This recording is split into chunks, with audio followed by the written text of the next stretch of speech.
How's it going, everybody? Jeff Slakey and Spencer Hughes as the Daybreak Show continues on. Tomorrow is going to start Mason County Forest Festival Timber Days, and we have got a whole summer's worth of activities that we're going to be talking about now with Amy Cooper. How you doing? I'm good. How are you? It's good to see you here, bringing things kind of back into normalcy here. I've been talking this week.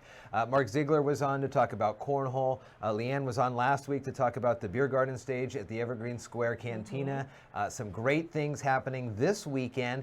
But it just kind of leads us into a wonderful summer of events, and I've been talking about it on the air. It's kind of nice to get people to come back month after month, and then maybe we can keep them coming back every month as we move through the fall. So this weekend there's the showings of the films. We have the parade, the illuminated lantern parade up and down Railroad there, cornhole, and a whole lot more. But what else is in store for us the rest of the summer? We're really excited about all summer. So Timber Days will continue. We've got our June date coming up, and then we have July 30th and 31st. And then Timber Days will also be happening on August 20th and 21st. And then along with that, we're adding in the Royalty Tea at the Colonial House on July 31st. And that's going to be super cute. We're kind of gearing that towards little princes and princesses and their moms and grandmas. And come have tea and meet our royalty, get autographs and pictures. That's awesome. Yeah. And that kind of goes along with the traditional royalty breakfast the morning of the Paul Bunyan Grand Parade that'll be in September. Right. And that normally I don't think is really as open to the public as this one. Right, correct. Yeah. Yeah, the parade, before the parade breakfast is welcoming our visiting courts and dignitaries, and it is more of a private event. And it is a ticketed event, but it's going to be a lot of fun. It's a $25 ticket for adults and I think $12.50 for kiddos. And it'll be out in the garden in the Colonial House, and we're really looking forward to it. That's a great one. The other one that's coming up is a beard contest, as we're kind of wanting to look like Paul Bunyan there. How's that going to work out? So back in the day, this was an event that happened for Forest Festival. There was a Paul Bunyan beard contest. And so we're bringing that back. We're going to go pretty virtual this year, but it's a $25 buy-in. All proceeds going to Forest Festival. We're going to have 3 different categories. So the best Paul Bunyan look-alike. Okay. And then the best full beard and the best partial beard. We're still working on prizes. We'll definitely have awards because you just get bragging rights for that. Sure. And each entry gets a professional portrait at Cooper Studios so that all the entries will have the same look. Nice. And so we're going to have local stylists doing the judging for us. But then we'll also have a People's Choice. That's really cool.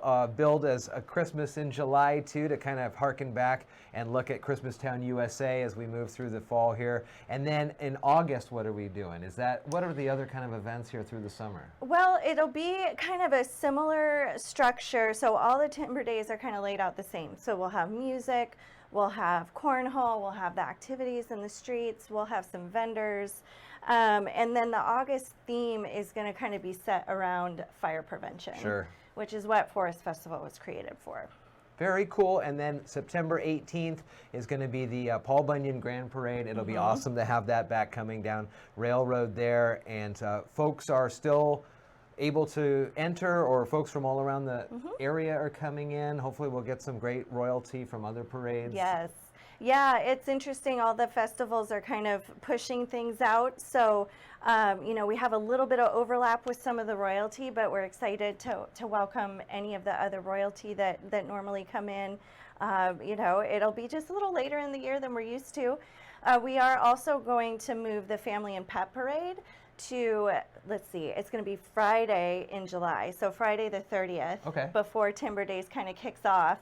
We'll do our Family and Pet Parade that day. That's always a fun one, too. Is there a chance, I think I heard a chance for folks to see the float coming up. Is that coming up, too? Yeah, we're going to do a float reveal drive.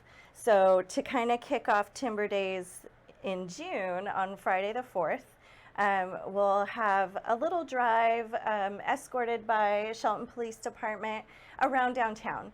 So we'll post a map to our Facebook page, but it'll just be a nice little tour downtown.